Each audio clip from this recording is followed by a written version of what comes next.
Territoire d'info, Cyril Viguier. Bonjour, bon vendredi, bonne journée. C'est la matinale d'info de Public Sénat et de Sud Radio avec la presse quotidienne régionale. Aujourd'hui, notre invité, c'est Bruno Le Roux. Bonjour Bruno Bonjour. Le Roux, vous êtes député de Seine-Saint-Denis et président du groupe socialiste à l'Assemblée nationale. Pour vous interviewer aujourd'hui, Véronique Jacquier de Sud Radio. Bonjour Véronique. Bonjour et Gilles Leclerc de Public Sénat. Bonjour Gilles. Bruno Le Roux, faire de la politique autrement. À un an de la présidentielle, est-ce que c'est pas un petit peu un rêve ? Compte tenu du score du Front National, compte tenu donc de ce que cela représente dans notre pays, de ce que cela représentait comme mobilisation contre, je m'en félicite. Il faut toujours se poser la question du rapport que l'on a avec nos concitoyens, de l'envie que l'on suscite. Moi, je me pose la question pour ma propre formation, le Parti socialiste. Je vois bien que la forme d'organisation qui est la nôtre me semble dépassée aujourd'hui, qu'il faut très certainement ouvrir plus largement. Faire autrement, comme on le dit, écouter plus, élaborer plus ensemble.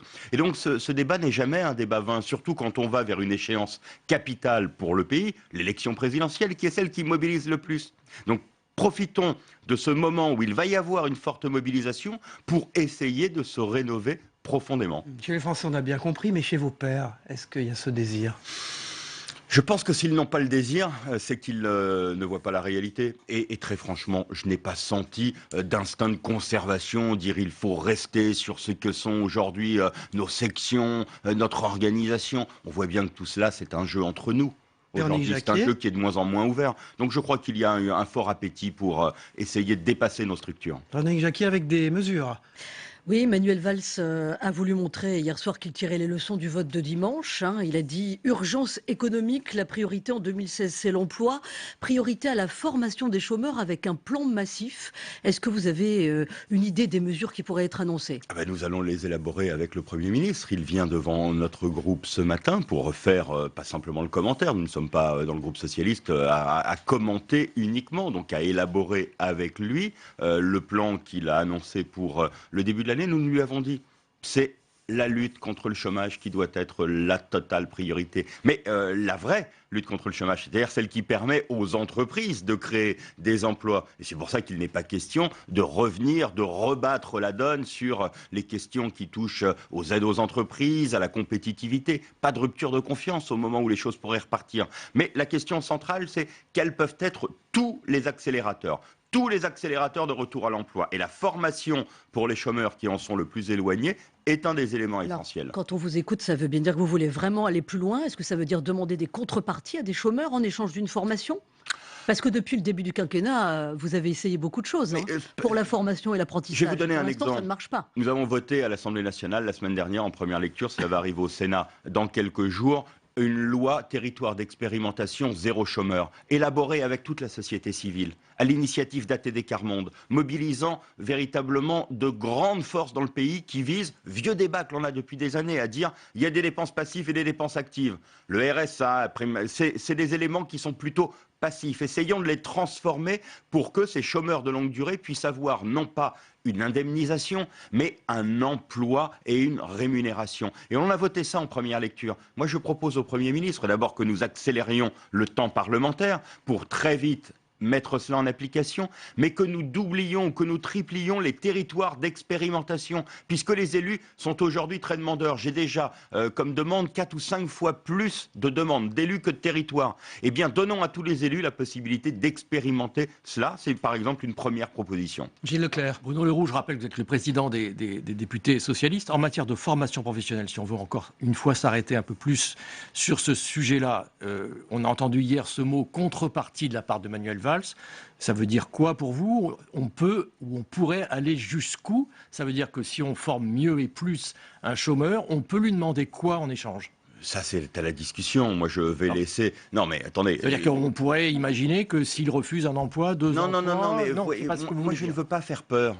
La seule logique, c'est d'éviter la précarité et d'essayer d'accélérer le retour à l'emploi. Et donc ensuite nous verrons ce qu'il doit y avoir comme éléments. Il y a par exemple, quand j'en parlais auparavant avec vous sur les emplois, territoire zéro chômeur, c'est des emplois qui sont utilement sociaux mais économiquement peu viables aujourd'hui. Ça il faut accepter, ça va être de nouveaux emplois. Il va falloir accepter que des chômeurs de longue durée aillent sur ce type d'emplois qui sont aujourd'hui non pourvus. Donc il y a des discussions à avoir. Mais moi, je ne suis pas dans un débat pour faire peur. Les chômeurs n'ont rien à craindre. Nous n'allons pas leur dire, voilà, si vous ne faites pas demain cet emploi-là qui vous sera obligatoire, vous aurez vos allocations de supprimées. Ça ne marche pas comme ça.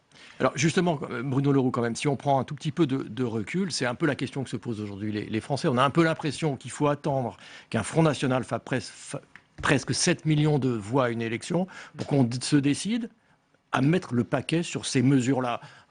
On n'attend rien, on n'a rien attendu. On accélère simplement. La question des emplois non pourvus, elle est dans le débat depuis maintenant presque 2 ans que nous travaillons. Peut-être en ne le claironnant pas tous les matins, mais ce débat a été très bien identifié. Des mesures ont été mises en œuvre. Faut-il aller plus loin? Oui.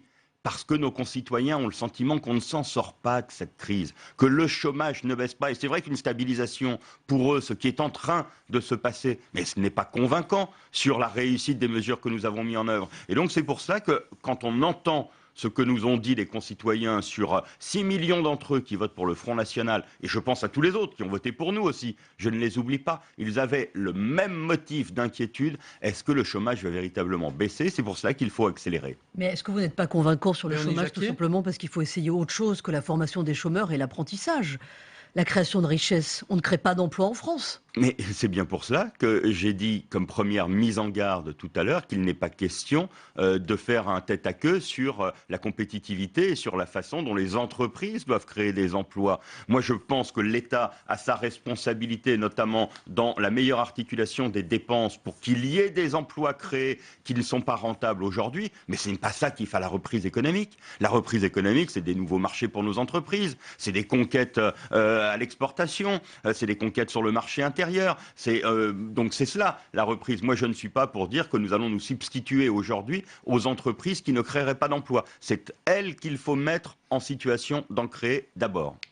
Donc Bruno Le Roux, si on comprend bien, il n'y a pas de changement de cap, il n'y a pas de changement de ligne, il n'y a pas non plus d'inflexion à gauche. Pourtant, on a cru comprendre que c'était un peu ce que demandait Jean-Christophe Cambadélis quand même. Plus contre le chômage, je pense que c'est une accélération. Et donc, c'est quelque chose qui doit être pris en compte. Et moi, je pense que nous n'avons pas fini avec les débats qui sont les débats sur ce que Jean-Christophe appelle l'inflexion sociale. Moi, je place au cœur de l'inflexion sociale la question de la jeunesse. Je pense que la question de la jeunesse est aujourd'hui un manque dans notre pays, ce sentiment... C'était pourtant le thème porteur de la campagne de François Hollande en 2012. Et elle a voté à 30% pour le Front National. C'est bien pour ça que je veux le remettre aujourd'hui au cœur du débat, parce que c'était un engagement, parce que le sentiment, c'est qu'aujourd'hui, il y a pu y avoir des mesures, mais qu'il n'y a pas eu une grande politique pour la jeunesse, parce qu'il peut y avoir une peur de l'avenir, parce qu'il y a une peur des parents à ce que leurs enfants vivent moins bien qu'eux, ce qui n'est pas la tradition dans notre pays, parce que c'est un élément sur lequel on peut faire des dépenses d'avenir. Autant je pense que nos concitoyens ne sont pas prêts aujourd'hui à ce qu'on leur dise que nous allons financer à crédit des hausses de pouvoir d'achat, et ils auraient raison quand nous n'avons pas les moyens de le faire. Autant sur la question de la jeunesse, on peut investir sur l'avenir, on peut donner des grands projets structurants. Moi, je suis pour que nous posions ce débat, je l'ai d'ailleurs dit au président de la République. Véronique Jacquier. Alors, vous parlez de la jeunesse, vous n'êtes pas le parti le plus attrayant puisque c'est le Front National qui capte la jeunesse. Au premier tour, 34% des jeunes de 18 à 30 ans ont voté FN. L'alternative politique, c'est quoi? Vous êtes pour un grand parti de gauche réformateur. Oui. Une alternative crédible, mais c'est quoi? Vous tendez la main à Jean-Pierre Raffarin qui a dit qu'il pourrait soutenir le gouvernement.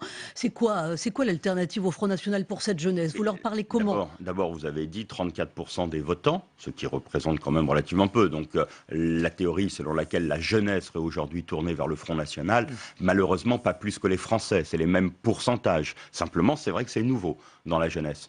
Moi, je suis pour un parti sur lequel on n'est plus de murs et plus de fenêtres, plus de barrages à venir discuter. Je pense que nos concitoyens aujourd'hui ont un appétit pour les questions politiques. Ils ne trouvent pas de lieu où l'exprimer. Ils ont l'impression qu'on ne les écoute jamais. Et donc aux élections, c'est toujours la marmite qui bout. Et entre deux élections, on retombe sur des fonctionnements qui sont des fonctionnements bunkérisés. Moi, je pense que sur chacune des grandes questions qui traversent la société, des citoyens ont envie de s'engager sur les questions de santé, sur les questions de logement, sur les questions de protection, sur les questions de sécurité aujourd'hui. On a vu l'engouement pour l'engagement, par exemple, militaire, de tous ces jeunes qui ont été dans les casernes pour dire « nous voulons nous engager puisque la France est en guerre ». Alors Alors je ne mets pas cela sur le même niveau, il y a la réflexion et l'action, mais pour la réflexion, il faut ouvrir très largement, et un grand parti. Oui, le parti de la réforme, oui, un parti à gauche, et un parti qui mette une charte sur la table sur ce qui le constitue. Et ça vous fixe un calendrier pour le plus vite bâtir ça, possible. parce qu'il y a un petit peu là aussi urgence. Mais je souhaite que ce soit fait dès le début de l'année 2016. D'accord. Avec bien entendu. avec un parti socialiste qui changerait de nom? Ah ben, mais la question du non, c'est la question pour faire une dépêche. Alors je comprends que vous ayez envie qu'il y ait une dépêche après nos propos, mais la question du non est totalement subalterne pour moi. C'est la fin. Moi, je ne fais pas la fin de l'histoire avant d'en avoir écrit le contenu. Et donc, il faut nous dépassions le Parti socialiste, il faut, je pense, quelque chose qui soit, oui, beaucoup plus ouvert, beaucoup plus attrayant, qui fasse envie. Je l'ai dit, je pense que le Parti socialiste... Et ça, vous en avez parlé hier soir au bureau politique du Parti socialiste. Mais nous en avons parlé au bureau national du Parti socialiste, nous en avons parlé avec les principaux responsables, et j'en ai parlé avec les principaux responsables de la majorité gouvernementale. Je crois qu'il y a un large accord sur le fait que nous devons aller vite pour ouvrir très largement ce grand parti de la gauche à tous ceux qui veulent nous rejoindre. Martine Aubry était présente hier soir? Elle était là, elle était là. Elle s'est exprimée. Et j'ai été obligé de partir chez quelques-uns de vos confrères avant qu'elle ne s'exprime. Bruno Le Roux, diriger une région, aujourd'hui, compte tenu de ce qui s'est passé à gauche ou à droite, ça sera quoi la différence ? Des politiques publiques, et on verra assez vite la différence dans les régions, puisqu'elles étaient très majoritairement gérées par la gauche. On verra très certainement des différences s'installer avec la droite. Oui, mais on a cru comprendre hier soir en écoutant le Premier ministre que finalement il y aurait une espèce de co-gestion État-région. Non, il y a toujours, ce que nous avons rappelé hier, c'est que l'État ne manquera pas aux régions. Et nous avons rassuré les Français qui, je pense, n'étaient pas inquiets en leur disant que ils ont élu des présidents de région, des majorités régionales, et que nous allons, parce que le fait régional est important dans notre pays, nous l'avons renforcé avec la réforme administrative qui crée les nouvelles régions. Et le Premier ministre a voulu tout de suite dire que tous les présidents de région seraient des acteurs incontournables pour le renouveau économique de notre pays, le renouveau des territoires. Il a d'ailleurs pris rendez-vous avec pas de sectarisme. On travaille avec tous ceux qui ont été élus, et c'est bien normal en démocratie. Justement, sur ce point, Bruno Retailleau, le nouveau patron de la région Pays de Loire, qui doit voir le Premier ministre, lui a dit, première chose déjà, il faut d'urgence résoudre le sujet Notre-Dame-des-Landes en sortant ceux qui occupent les lieux aujourd'hui. Donc ça va se faire ou ça peut se faire en bonne intelligence?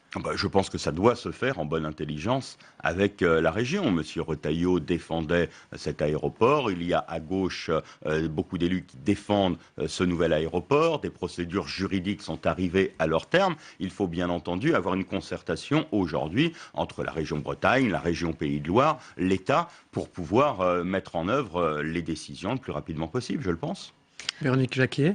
Vous parlez quand même de cogestion entre les régions et l'État. La formation professionnelle, l'apprentissage, ça c'est géré par les régions. Donc concrètement, qu'est-ce que vous allez demander à un Xavier Bertrand ou à un Christian Estrosi?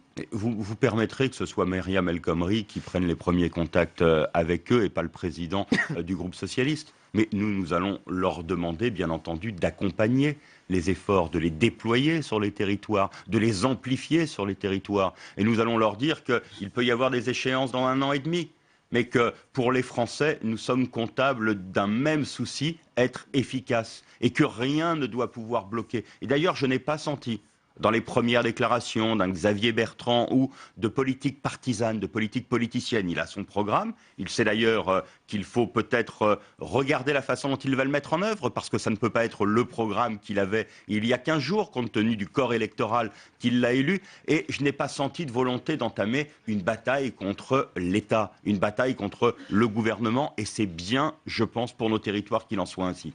Claude Bartolone, battu en Ile-de-France, est-ce que tous les députés peuvent se sentir représenté par Claude Bartolone comme président de l'Assemblée nationale quand on voit les propos qu'il a tenus en accusant Valérie Pécresse de défendre la race blanche? Il y a des campagnes, il y a des mots de campagne, il y a le président de l'Assemblée nationale, Claude Bartolone, est président de l'Assemblée nationale. Il a été élu pour 5 ans. Il a fait un acte de courage en étant candidat à une élection où il n'était pas sortant. À la demande de tous les socialistes pour essayer de la garder. Il était le meilleur candidat, il reste le meilleur candidat à la présidence Vous de regrettez l'Assemblée ces nationale. propos de fin de campagne quand même? Mais il y a des propos de fin de campagne, voilà. Je pense que lui-même les attribue à un entre-deux tours où l'on voit bien qu'il y avait un siphonnage qui se faisait par des propos qui ont été extrémistes de la part de Valérie Pécresse, mais qui étaient des propos de campagne. Elle avait bâti comme stratégie le fait d'aller siphonner une partie de l'extrême droite, ce qui a réussi d'ailleurs. Donc voilà, moi je mets de côté maintenant ces propos d'entre-deux tours et je dis que le président de l'Assemblée nationale a fait un acte courageux et qu'on ne sanctionne pas un acte courageux. Bruno Le Roux, une question personnelle. C'est dans l'actualité ce matin. La SNCF propose en fait de louer les appartements, les maisons, les voitures de leurs clients pendant leur absence. Avec un slogan qui s'appelle « Votre voyage vous fait gagner de l'argent ». Qu'est-ce que vous en pensez? Est-ce que ça pourrait vous intéresser, vous? Non, enfin, je pense qu'il faut faire très très attention à tout cela parce que à prendre des initiatives comme cela, on déstabilise aussi ceux qui sont le véritable tissu, une partie du tissu le monde économique. hôtelier, Oui, le monde hôtelier. Moi, je suis véritablement très très sensible, notamment sur nos territoires, à ce que peut représenter un hôtel, à ce que représente un restaurant, à ce que représentent tous ceux qui se battent au jour le jour pour conserver des activités. Et donc, faisons attention à ne pas être sur cette valorisation du very small is very beautiful. C'est véritablement quelque chose qui peut avoir des effets terrible sur le tissu de nos territoires. Et donc, moi, je suis très, très réservé. Il y a aussi le problème de l'utilisation d'argent public, la SNCF, pour aider une société qui... Mais c'est notamment pour cela que je dis cela. On peut se diversifier en faisant attention à ne pas mettre à mal les équilibres économiques de nos territoires. Et la SNCF est particulièrement associée en termes d'image à nos territoires. Je ne souhaiterais pas qu'elle soit associée demain à des fermetures successives d'établissements hôteliers ou de restaurants. Une alliance avec Airbnb, c'est pas une vision moderne de l'économie.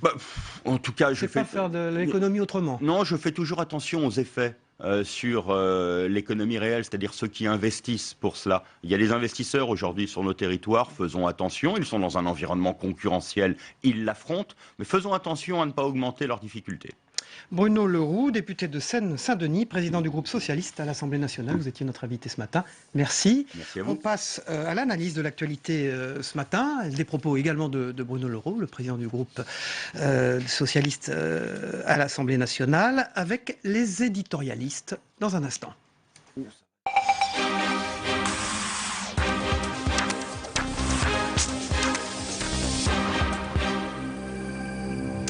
Voilà, et comme chaque mardi, j'accueille Yves Tréhard du Figaro. Bonjour Yves. Bonjour Cyril, bonjour à tous. Et j'accueille Denis Jambard de Nice Matin. Bonjour Denis Jambard. Alors, à défaut de faire du journalisme autrement, messieurs, est-ce que vous pensez qu'on va pouvoir faire de la politique autrement dans ce pays à l'approche de cette présidentielle?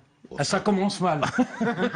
Ça commence Pourquoi, mal. Denis Jambard? Non, mais écoutez, on demande à des partis politiques de se rassembler et on voit que la première décision que prend Nicolas Sarkozy, visiblement, c'est d'exclure sa vice-présidente Nathalie Kosciusko-Morizet parce qu'elle est en désaccord sur la ligne. Donc, ça veut dire que le débat est fermé, plus qu'une tête, tout le monde derrière le chef, alors qu'on annonce en plus un débat sur la ligne. On annonce un débat sur la ligne sur le mois de février. Oui. Donc, plus ça change, moins ça change. Et de l'autre côté, je viens d'entendre Bruno Le Roux, mais on voit bien que c'est vraiment, à mon avis, tout ce qu'on reproche à la classe politique française. C'est-à-dire, un homme battu reste président de l'Assemblée nationale. Et de fait, les Français constatent que cette classe politique ne se régénère jamais. Donc, rien ne change. Je crois que le changement, il viendra pas par le haut, il viendra par les territoires, par le bas. Il y a un exemple qui nous permet, Denis, de pouvoir espérer. Parce que le changement de la politique et de la façon, de la pratique politique, ça fait quand même 30 ans qu'on en entend parler. Grosso modo, depuis la nouvelle société de Jacques Chaban-Delmas. 1969. Donc, vous imaginez. Ça mérite d'être relu, d'ailleurs. Oui, un très beau discours. 1969. De 20 minutes, et il suffit de lire. D'ailleurs, à peine prononcé, qui lui avait d'ailleurs déjà valu sa présence à Matignon. Mais... regardez, il y a une chose qui est très intéressante. C'est M. Bertrand qui s'exprime et qui dit, voilà, moi, en termes d'emploi, parce qu'on a beaucoup parlé des régions, les régions n'ont quasiment aucun pouvoir, sauf effectivement sur le plan économique, la formation professionnelle, l'apprentissage, l'emploi, où ils peuvent être en impulsion. Et bien là, il tend la main, il dit, mais pourquoi pas, moi, si Manuel Valls, qui s'exprimait au journal de France 2 hier, veut faire des réformes, eh ben moi, je peux peut-être les encourager, je peux peut-être les accompagner. Ça, c'est bien. Sinon, votre question, ça veut dire quoi? Est-ce que Embrassons-nous Folleville, la droite et la gauche vont créer un grand parti du centre et tout? Laissez tomber, ça ne verra jamais le jour. En revanche, il peut y avoir effectivement des initiatives communes qui vont dans le bon sens. Qu'est-ce que demandent les Français? Les Français, ils ne demandent pas que la gauche et la droite, ça soit pareil. Ils demandent que les propositions qui sont faites par les hommes et les femmes politiques de ce pays, que ces ces promesses soient tenues, et deux, qu'elles soient efficaces. Le reste, ils en ont rien à faire. Monsieur le Premier ministre nous a bassinés pendant toute la campagne électorale sur les valeurs républicaines. Mais les valeurs républicaines, tout le monde les partage, les valeurs républicaines. Ce qu'on veut, c'est qu'ils aient les mains dans le cambouis et qu'ils créent des emplois. Enfin, c'est pas à eux de créer les emplois. Attention, qu'ils créent les conditions de la création d'emplois. Voilà, c'est ça c'est d'ailleurs très intéressant quand on regarde les cartes électorales. Eh bien, il suffit de superposer le vote du Front National et le vote et les difficultés économiques et en général les difficultés économiques expliquent le vote du Front National, y compris en rentrant dans le détail comme l'a fait Jérôme Fourquet pour l'IFOP. Mais moi, je trouve quand même, pour poursuivre sur Xavier Bertrand, c'est quand même intéressant. Au moins, il est cohérent. Il a annoncé qu'il renonçait à son poste de député. Il a annoncé qu'il ne serait pas candidat à la primaire et qu'il allait se consacrer complètement à sa région. Et de fait aussi, je crois aussi qu'il y a des sujets, il y a des choix politiques bien sûr, mais c'est vrai que les Français veulent des résultats et que sur certains thèmes, eh bien je ne vois pas pourquoi la droite et la gauche, et il n'y a pas de confusion là, ne seraient pas d'accord. Il y a des décisions à prendre qui sont des décisions purement techniques. C'est la stratégie des présidentielles, bien évidemment. C'est là que la politique Nous allons vivre sous la tyrannie des présidentielles pendant 18 mois et chaque décision chaque décision pourra être décodée en fonction de l'ambition du candidat et non pas en fonction de l'intérêt du pays. On a vu Alain Juppé qui soutenait NKM, Yves Tréhard. Oui, mais tout ça, c'est du petit jeu. Je vais vous dire une chose. Aujourd'hui, c'est pas qui va être le candidat de la droite qui est important. C'est de savoir comment il va y arriver, comment ils vont y arriver. Ce qui se passe, vous allez avoir plusieurs écuries. Les écuries sont en place. C'est comme, vous savez, un jeu de petits chevaux. Vous avez, toutes les écuries sont en place. Vous avez une idée sur celle qui peut remporter il va y avoir les Républicains, ça va être Nicolas Sarkozy. Il ne faut pas se leurrer. Pourquoi? Ce sera pour vous, c'est Nicolas Sarkozy. Circuler, il n'y a rien à voir. Il a l'appareil, il a l'expérience, il a l'argent. Eh bien, les autres, ils vont concourir avec leur micro-parti pour la primaire.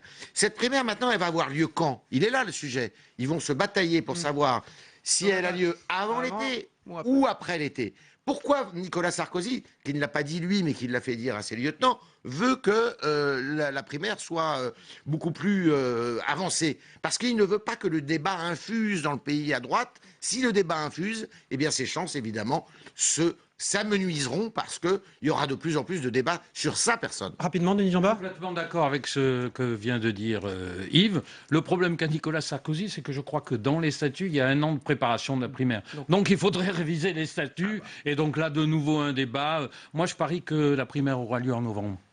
Et votre pari? Oui, moi aussi. Je pense que alors vous êtes d'accord. Ils se laisseront pas faire, les autres. C'est terrible, on est d'accord tous les deux. On va regarder vos unes, voir si elles sont d'accord aussi. Celle de Nice matin, Denis Jambard. Tout commence. Au fond, ça résume ce que vous venez de dire. Oui, absolument, mais je ne sais pas si c'est pas... Avec une photo de Christian Estrosi et de Michel Vauzel qui se serrent la main.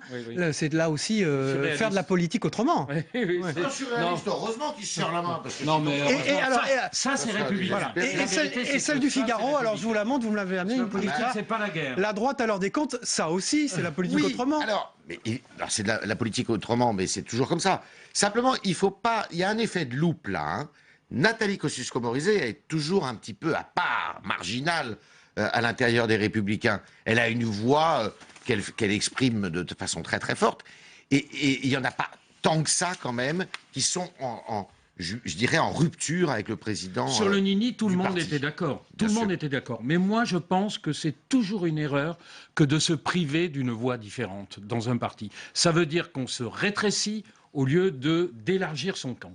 On se rétrécit au lieu d'élargir son camp, Yves Tréhard. Ça sera le mot de la fin? Ça sera le mot de la fin. Merci à vous deux. À mardi prochain, bien sûr. Et nous, on se retrouve lundi pour la matinale de Public Sénat et de Sud Radio avec la presse quotidienne régionale. Pardon, on se retrouve vendredi. Merci.